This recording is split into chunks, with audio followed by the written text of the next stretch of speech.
Xalq deputatlari tuman kengashi faoliyati yuzasidan ma'lumot. Xalq deputatlari Yangibozor tumani kengashi tomonidan yil boshidan 7 marotaba sessiya o'tkazilgan bo'lib, ushbu sessiyalarning barchasi ommaviy axborot vositalarida yoritilgan. Shundan 6 tasi onlayn tarzda yoritilgan. Sessiyalarda 56 masala ko'rib chiqilgan va qarorlar qabul qilingan.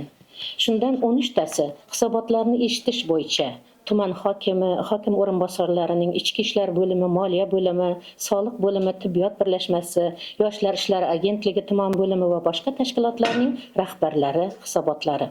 5 tasi axborotlarni eshitish bo'yicha tuman adliya bo'limi, xalq qabulxonasi, tuman prokurori va boshqalarning axborotlari.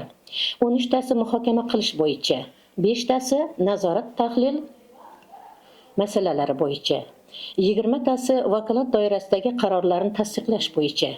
Har bir masala sessiyaga kiritilishidan oldin tegishli doimiy komissiyalar yig'ilishlarida muhokama qilinib kelinmoqda. Doimiy komissiyalar tomonidan qabul qilingan har bir qarorning bajarilishi bo'yicha nazorat o'rnatilgan. Doimiy komissiyalar tomonidan 50 martaba yig'ilishlar o'tkazilib, 81 ta qaror qabul qilingan. Xalq deputatlari tuman kengashi deputatlari tomonidan uchrashuvlar, qabullar o'tkazilganida viloyat muammolarini hal qilish yuzasidan, aholi muammolarini hal qilish yuzasidan xalq deputatlari viloyat, tuman va shahar kengashi deputatining maqomi to'g'risidagi qonunning 5 va 8 moddalariga muvofiq tegishli idora tashkilot rahbarlariga deputatlik so'rovlari yuborilgan. Jami 20 nafar deputat tomonidan 93 ta deputatlik so'rovi yuborilgan. Deputatlik so'rovlariga o'z vaqtida javob berib kelinmoqda. Muddatdan kechikib berish, umuman javob bermaganlik holatlari yuz bermagan. 13 ta deputatlik so'rovi sessiyaga muhokama uchun kiritilgan. Deputatlar tomonidan har oy o'z hududlarida aholi bilan uchrashuvlar va qabullar tashkillashtirilgan.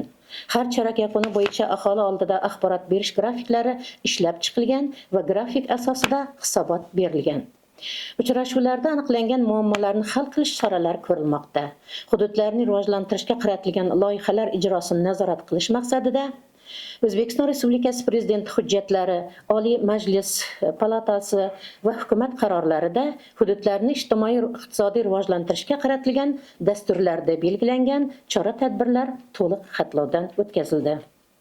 Mahallalar bilan hamkorlikda belgilangan loyihalar ijrosini samarali nazorat qilib borish bo'yicha 20 nafar tuman kengashi deputatlari o'zlari saylangan okrugdagi 29 ta mahallaga manzilli biriktirildi.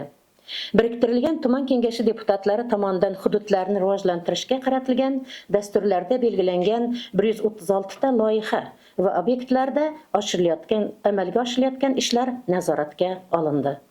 Xalq deputatlari tuman kengashi deputatlari faoliyatining eng muhim yo'nalishlari bo'yicha o'zlari saylangan hududlarda 24 ta savolnoma bo'yicha o'rganish ishlari olib bormoqdalar. Hududlarga chiqqanda deputatlarga biriktirilgan eng muhim 162 ta qonunlarning bajarilishi nazorat qilib kelinmoqda. Deputatlar faoliyati ommaviy axborot vositalarida, ya'ni YouTube, Instagram, Facebook va Telegram kanallarida keng yoritib kelinmoqda. Ijtimoiy tarmoqlar, internet saytlari, mahalliy va respublika televideniya, radio va bosma nashrlarda jami 557 ta chiqishlar qilingan. Respublika televideniyasida chiqishlar soni 3 ta, mahalliy televideniyalardagi chiqishlar soni 10 ta, bosma nashrlarda chiqishlar 6 ta, ijtimoiy tarmoqlardagi chiqishlar soni 512 ta va internet saytlaridagi chiqishlar soni 26 tani tashkil qiladi.